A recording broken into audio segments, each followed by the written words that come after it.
ಈ ಬಿದಿರು ಮನೆ ನೋಡಲು ತುಂಬಾ ಸುಂದರ. ಹೊರಗಿನಿಂದಲೇ ಆಕರ್ಷಕವಾಗಿರುವ ಈ ಮನೆಯ ಒಳ ಹೋಗುತ್ತಿದ್ದಂತೆ ಕಣ್ಮನ ಸೆಳೆಯುತ್ತದೆ. ಮನೆ ನೋಡಲು ಬರುವವರು ಈ ಮನೆಯ ಅಂದ ಚಂದವನ್ನ ಅಚ್ಚರಿಯಿಂದಲೇ ವೀಕ್ಷಿಸುತ್ತಾರೆ. ಈ ಮನೆಯ ತಳಪಾಯವನ್ನ ಕಾಂಕ್ರೀಟ್ ಪಿಲ್ಲರ್ನಿಂದ ರಚಿಸಲಾಗಿದೆ. ನೆಲಕ್ಕೆ ಮರವನ್ನ ಉಪಯೋಗಿಸಲಾಗಿದೆ. ಶೀಟ್ ಹಾಕಿ ಮುಚ್ಚಲಾಗಿದೆ. ಉಳಿದಂತೆ ಮೆಟ್ಟಿಲು, ಗೋಡೆ, ಬಾಗಿಲು ಮೊದಲಾದವುಗಳನ್ನು ಬಿದಿರಿನಿಂದಲೇ ಮಾಡಲಾಗಿದೆ. ಗೋಡೆಗೆ ಬಿದಿರಿನ ಪ್ಲೈವುಡ್ ಶೀಟ್ ಬಳಸಲಾಗಿದೆ. ಪರಿಸರ ಸ್ನೇಹಿ ಮನೆ ನಿರ್ಮಾಣ ಮಾಡುವ ಉದ್ದೇಶದಿಂದಲೇ ಡಾಕ್ಟರ್ ಮೀರಾ ಅವರು ಬಿದಿರಿನಿಂದ ಮನೆ ಕಟ್ಟಿದ್ದಾರೆ. ಇದಕ್ಕಾಗಿ ಕೇರಳದ ನಿರ್ಮಾಣ ಸಂಸ್ಥೆಯೊಂದನ್ನು ಸಂಪರ್ಕಿಸಿ ಈ ಮನೆಯನ್ನು ನಿರ್ಮಿಸಿದ್ದಾರೆ. ನಿರ್ಮಾಣದ ಬಳಿಕ ಈ ಮನೆ ನಿರ್ವಹಣೆ ಮಾಡುವುದು ಅತ್ಯಗತ್ಯ. ಇದಕ್ಕಾಗಿ ಪ್ರತಿ ವರ್ಷ ಗೇರಿನ ಎಣ್ಣೆಯಿಂದ ಪಾಲಿಷ್ ಮಾಡಲಾಗುತ್ತದೆ. ಈ ಮನೆ 800 ಚದರ ಅಡಿಯಲ್ಲಿದ್ದು ಇದರಲ್ಲಿ ವರಾಂಡಾ, ಹಾಲ್, ಅಡುಗೆ ಕೋಣೆ, 1 ಬೆಡ್ರೂಮ್ ಮತ್ತು ವಾಶ್ರೂಮ್ ವ್ಯವಸ್ಥೆ ಇದೆ. ಈ ಮನೆಯಲ್ಲಿ ಡಾಕ್ಟರ್ ಮೀರಾ ಅವರು ವಾರಕ್ಕೆ 2 ದಿನ ಬಿಡುವು ಮಾಡಿಕೊಂಡು ಬಂದು ಕಾಲ ಕಳೀತಾರೆ. ಈ ಕುರಿತು ಮಾತನಾಡಿರುವ ಡಾಕ್ಟರ್ ಮೀರಾ ಅವರು 2016ರಲ್ಲಿ ಈ ಮನೆ ನಿರ್ಮಾಣ ಮಾಡಲಾಗಿದೆ. ಮರಳು ಮತ್ತು ಸಿಮೆಂಟ್ ಇಲ್ಲದೆ ಪರಿಸರ ಸ್ನೇಹಿ ಮನೆ ಕಟ್ಟುವ ಚಿಂತನೆಯಲ್ಲಿದೆ. ನೆಲದಿಂದ ಬಿದಿರು ಹಾಕಿದರೆ ಅದರಲ್ಲಿ ಗೆದ್ದಲು ಬರುವ ಸಮಸ್ಯೆಯಾಗುವುದರಿಂದ ಕಾಂಕ್ರೀಟ್ ಪಿಲ್ಲರ್ ಮಾಡಿ ಅದರ ಮೇಲೆ ಬಿದಿರು ಮನೆ ನಿರ್ಮಾಣ ಮಾಡಲಾಗಿದೆ. ಇದನ್ನು 2 ಕಾರ್ಮಿಕರು ಮಾತ್ರ ಕಟ್ಟಿದ್ದಾರೆ. ಮೇಲ್ಭಾಗಕ್ಕೆ ತೆಂಗಿನ ಗರಿಯನ್ನು ಉಪ್ಪು ನೀರಿನಲ್ಲಿ ಅದ್ದಿ ಅದನ್ನಿಟ್ಟು ಅದರ ಮೇಲೆ ಆ್ಯಂಡೋಲಿನ್ ಶೀಟ್ ಹಾಕಲಾಗಿದೆ ಎಂದರು. ಮರಳು, ಸಿಮೆಂಟ್ ಇರೋದು ಪಿಲ್ಲರಲ್ಲಿ ಮಾತ್ರ, ಬಾಕಿದು ಏರಿಯಾ ಎಲ್ಲ ಬ್ಯಾಂಬೂಯಿಂದಲೇ ಮಾಡಿದ್ದು. ನೆಲಕ್ಕೆ ಒಂದು ವುಡನ್ನು ಯೂಸ್ ಮಾಡಿದ್ದಾರೆ ಅವರು, ಹಳೆ ಕಾಡಿನ ಒಂದು ಮರ, ನೋಡಲಿಕ್ಕೆ ಕಲ್ಲು ಥರ ಇದೆ. ಆಮೇಲೆ ಗೋಡೆಗೆ ಅವರು ಯೂಸ್ ಮಾಡಿರೋದು ಬ್ಯಾಂಬೂ ಪ್ಲಾಯ್ ಅಂತ. ಬ್ಯಾಂಬೂ ಪ್ಲಾಯ್ ಅಂದರೆ ಈ ಬ್ಯಾಂಬೂಯಿಂದಲೇ ತಯಾರಿಸಿದಂಥ ಪ್ಲೈವುಡ್ ಥರದ್ದೊಂದು ಅವರದ್ದು ಟೆಕ್ನಾಲಜಿಯಿಂದ ಮಾಡ್ತಾರೆ. ಮತ್ತು ರೂಫಿಂಗಿಗೆ ಸಹ ನಾವು ದಂಬೆ ಅಂತ ಹೇಳ್ತೇವಲ್ಲ, ದಂಬೆಗೆ ಸಹ ನಾವು ಹೋಲೋ ಬ್ಯಾಂಬೂವನ್ನು ಯೂಸ್ ಮಾಡಿದ್ದಾರೆ.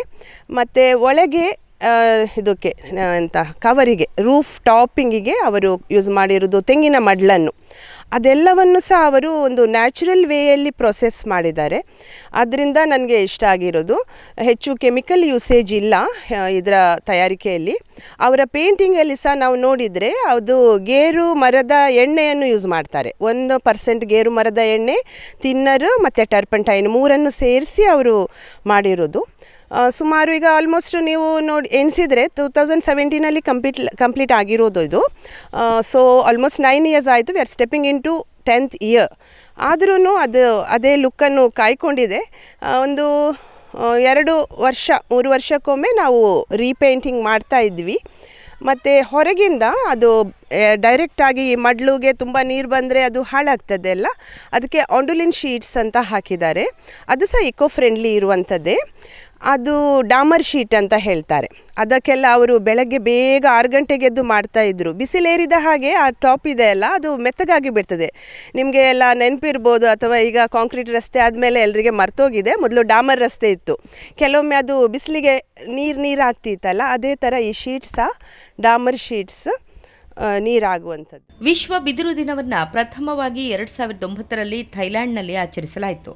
ಪರಿಸರ ಸಂರಕ್ಷಣೆಗೆ ಆರ್ಥಿಕವಾಗಿ ಪ್ರಬಲಗೊಳ್ಳಲು ಆರೋಗ್ಯ ನಿರ್ಮಾಣ ಕಾರ್ಯಕ್ಕೆ ಬಿದಿರು ಬಳಕೆಯಾಗುತ್ತದೆ. ಅಂತೆಯೇ ಪರಿಸರ ಸ್ನೇಹಿ ಬಿದಿರಿನ ಬಗ್ಗೆ ಜಾಗೃತಿ ಮೂಡಿಸಲು ಪ್ರತಿ ವರ್ಷ ವಿಶ್ವ ಬಿದಿರು ದಿನ ಆಚರಿಸಲಾಗುತ್ತದೆ. ಬಿದಿರು ಅತ್ಯಂತ ವೇಗವಾಗಿ ಬೆಳೆಯುವ ಸಸ್ಯಗಳಲ್ಲಿ ಒಂದಾಗಿದೆ. ಇದು ಮಣ್ಣಿನ ಇರೋಷನ್ ಅನ್ನು ತಡೆಯಲು ಸಹಾಯ ಮಾಡುತ್ತೆ ಮತ್ತು ಕಾರ್ಬನ್ ಡೈಆಕ್ಸೈಡ್ ಅನ್ನು ಶೋಷಿಸಿ ಆಮ್ಲಜನಕವನ್ನು ಬಿಡುಗಡೆ ಮಾಡುತ್ತೆ. ಬಿದಿರು ಉತ್ಪನ್ನಗಳು ವಿವಿಧ ರೀತಿಯ ವಸ್ತುಗಳನ್ನು ತಯಾರಿಸಲು ಬಳಸಲಾಗುತ್ತದೆ. ಇದರಿಂದ ಗ್ರಾಮೀಣ ಪ್ರದೇಶಗಳಲ್ಲಿ ಉದ್ಯೋಗಾವಕಾಶಗಳು ಸೃಷ್ಟಿಯಾಗುತ್ತವೆ. ಕಟ್ಟಡ ನಿರ್ಮಾಣ, ಪೀಠೋಪಕರಣ ಮತ್ತು ಕರಕುಶಲ ವಸ್ತುಗಳ ತಯಾರಿಕೆಯಲ್ಲಿ ಬಳಸಲಾಗುತ್ತೆ. ಇದು ಬಲವಾದ ಮತ್ತು ದೀರ್ಘಕಾಲಿಕ ವಸ್ತುಗಳನ್ನು ತಯಾರಿಸಲು ಸಹಾಯ ಮಾಡುತ್ತೆ.